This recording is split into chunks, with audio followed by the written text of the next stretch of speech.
Have you ever thought about adding keyless entry to your Bricknose or OBS Ford? But when you start searching it on YouTube, you find that there's only one channel that offers these plug-and-play harnesses. And while it's super convenient, I don't have $230 just lying around. So I'm gonna build one of these myself. I'm gonna show you guys how we did it, and we're gonna get it done for under 100 bucks. Let's get into it. So the area we're gonna be working on differs by generation. For OBS Fords, we're gonna be working on the passenger side panel here. And for my 91 Ford F-150 and other Bricknoses, we're gonna be working on the exact opposite side, on the driver's side. There's just one plastic fastener and one screw holding this panel in place. Once we remove that panel, we need to find the door harness that we're going to be working with to get this keyless entry system installed. Now, the main harness we're going to be working with is tucked back here and it leads into the door. Keep in mind, guys, this system will only work if you have factory working power locks and windows. If you don't have that, we're not going to have the right plugs for this plug and play harness. And here is our harness. Now, please don't let these 8 wires intimidate you. We only care about 3 of them. The number 2 pin is our constant 12 volt, and the ones right next to it, number 3 and 4, those 2 pink wires up top, those are what send power lock and unlock to the driver door and to the passenger door. Those are the only 3 wires that we're going to be caring about. In order to make this a plug-and-play system, we're going to need to get some original Ford connectors that are like these that we can use as an intermediary between the two. So I ran to the junkyard and I found quite a few of these on some old Ford trucks. We have the gray ones, which are in mine, and then there's also these black ones, which will be used in the OBS Ford trucks. If you want to do this upgrade yourself, but don't have a junkyard nearby, that's totally fine. Just let me know. I'll send you over some of these plugs. I grabbed extras.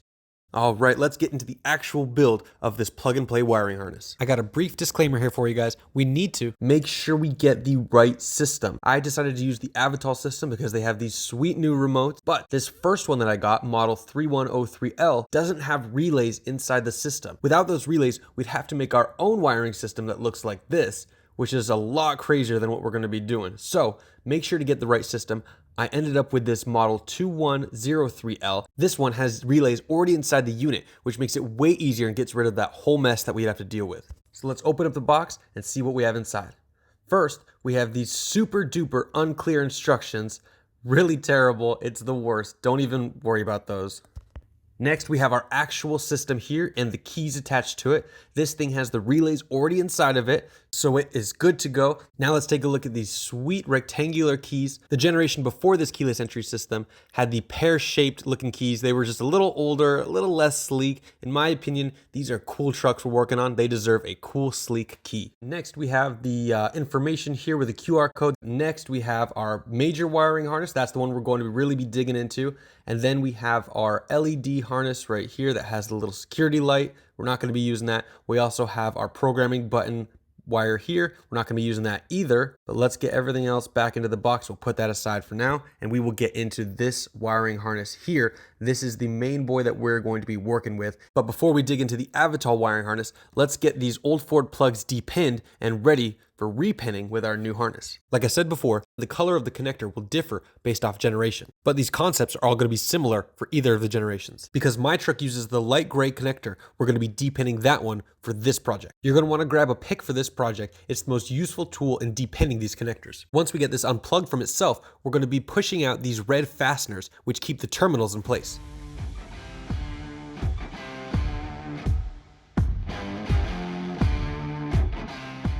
Once we get those removed, use your pick to push up or down these little terminal holders, and then we can pull out the wire and the terminal all together.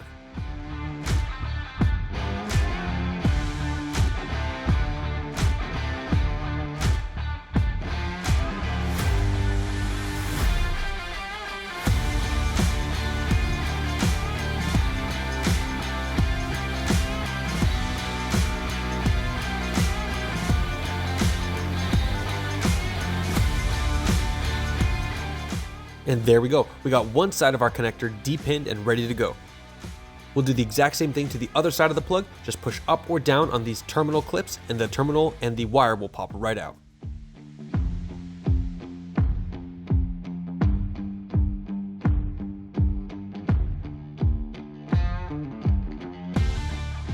All right, we got this other side depinned and ready to go.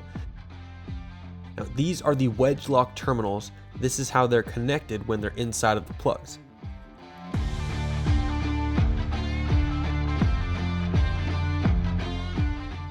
We're going to be using these wedge lock terminals for our plug and play harness. I picked up a pack of male and a pack of female terminals on Amazon. It was about 13 bucks for each pack. Time to start getting everything out of the way. Now we are going to focus on this Avital wiring harness. Let me tell you, this thing is intimidating just looking at it. The instructions from the box are super unclear, so we're going to be going through each of the wires that we need individually. We'll separate the ones we need and we'll cut off the ones we don't. First, we're going to find and keep our red power wire. This one is easy to find because it's already fused. This one provides power to our module. Second, we'll grab the next obvious wire. With that red power wire, you're going to need a black ground wire. Let's pull that one out and separate it from the bunch. Next, we're going to grab our horn accessory wire. This is going to be the all brown wire. It's going to have two purposes. One, it's going to beep the horn whenever you lock the car twice, or it's going to honk the horn repeatedly when you hit the panic button on the remote. You don't have to connect this wire to make the system work. It's just a nice accessory to have. The next wire we're going to grab is our secondary accessory wire. This is going to be the parking light output, and it's going to send signal to the parking lights to flash whenever we lock the car or unlock it. Next, we're going to focus on the violet wire. It's two wires fused into one. It's going to send power into the relays, which will then send them to the door lock actuators. The next two wires we're going to be pulling are our green and black and our blue and black wires. These ones are going to be the door lock and unlock for the passenger side door. An important thing you'll start to realize as you go through this harness is that a lot of the wires that are sending actual power somewhere are going to be a thicker gauge than the smaller ones, which are only sending signals. And then the last two wires that we're going to be focused on for this harness are the brown and black wire and the white and black wire. Those two are going to send lock and unlock power to our driver door. All the other wires, for our purposes in this video, are not going to be used. If you're interested in all and having your dome light turn on for about 30 seconds when you unlock the car, you're going to be keeping the black and white wire. Later on in the video, I can show you where you can connect that to have the dome light turn on. Now that we've separated those wires and we have the ones cut that we're not going to be using, let's put that aside for now and we'll get into creating our wiring harness with these Ford plugs. I picked up some 16 gauge wire from Home Depot. It was really inexpensive. You don't need both colors. I'm just using two colors as representation. The first thing we're going to do is start creating our terminals. We're going to cut about a 3-inch piece of wire and we're going to strip off both ends. Both of these are going to have a terminal on each end, one male and one female.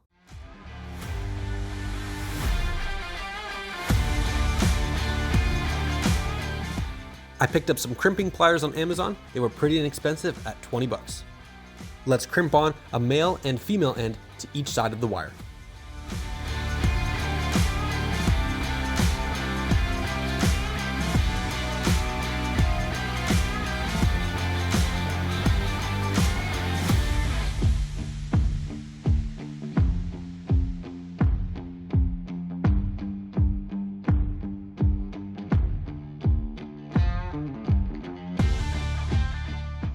Now that you saw how one was created, let's make a few more of them. We're going to need 5 of these blue ones total. I've used the blue wire to represent connections we're going to make on this plug that are just going to go straight across. They're not going to deviate between pins. You'll see how that looks right now. If I go into the top number 1 pin on the one connector, it's going to go into the number 4 pin of the other, but it'll go straight across. Now that we have that top corner connected, we're going to turn this around and every one of the bottom pins are going to go across to the other bottom pin of the connector. There's no magic happening here. I'm not changing anything. These are all just going straight across to the other connector. These are the ones that are all remaining the same. And then we'll move on into our power wire, which is this red wire that is going to represent the constant 12-volt wire. This one is going to go straight across as well. Remember that number 2 pin that we were talking about before? It's going to go right in there and go straight across the other connector. However, this wire is going to have our power wires from our Avital system crimped into it as well. That way we can provide power for our system and for our relays. So let's bring the harness back out. We're going to grab our red wire and our purple wire. We're going to strip off the ends of those and then we're going to connect them to each side of our red wire. It doesn't matter what side these are connected to, the male or female, they are both going to get 12 volts constant regardless.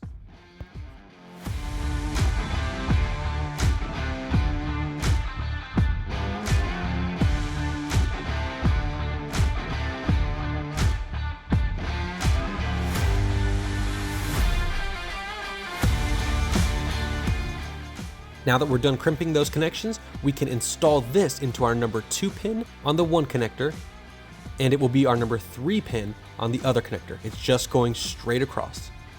If we were to plug in the system right now, and we were to ground the black grounding wire, we would get power into the system.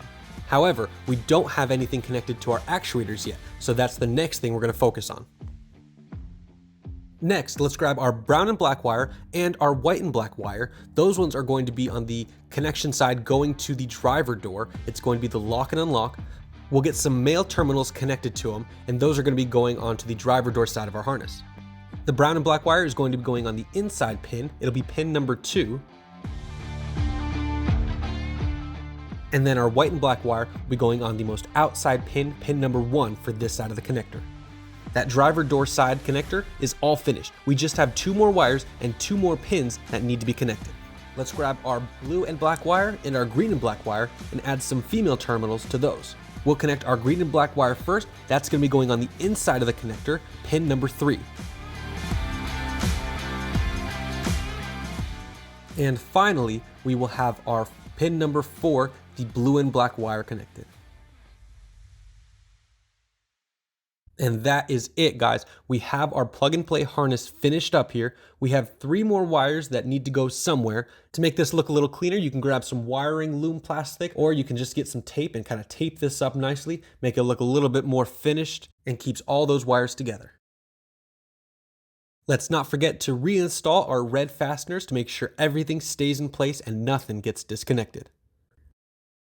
We can now connect this to our Avital system, and we just need 3 more easy connections for these last 3 wires made before we can install it into the truck.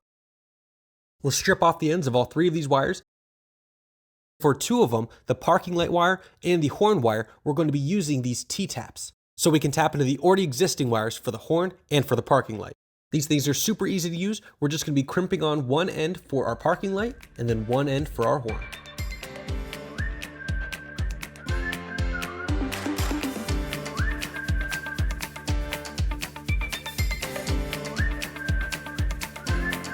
For the grounding wire, we can just use one of these nice O connectors. That way, if we find a bolt or a screw that's grounded, we can just connect it right to that. In just 15 minutes, we have created our own plug and play wiring harness for our keyless entry system. Let's take this out to the truck and let's get this installed. We're almost done now, guys. We just need to plug this bad boy in, and we got 3 more connections to make to be all done with this keyless entry system. First, we're going to plug in our new harness. Next, we'll put these connectors back into the original cavity where we got them from initially. Next, we'll get our ground connection made. I tested it earlier, and this bolt is connected to ground.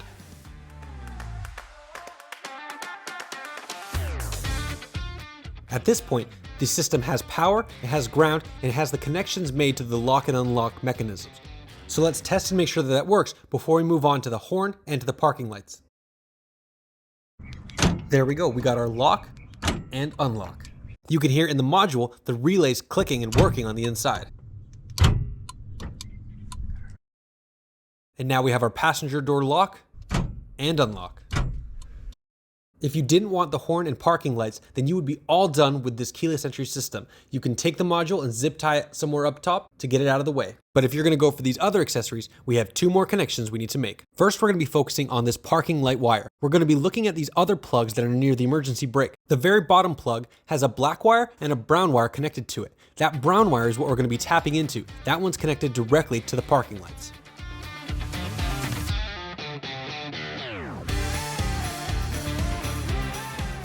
Grab some pliers, and we're going to be squeezing this T-tap or vampire clip onto the brown wire. That'll give us the connection we need.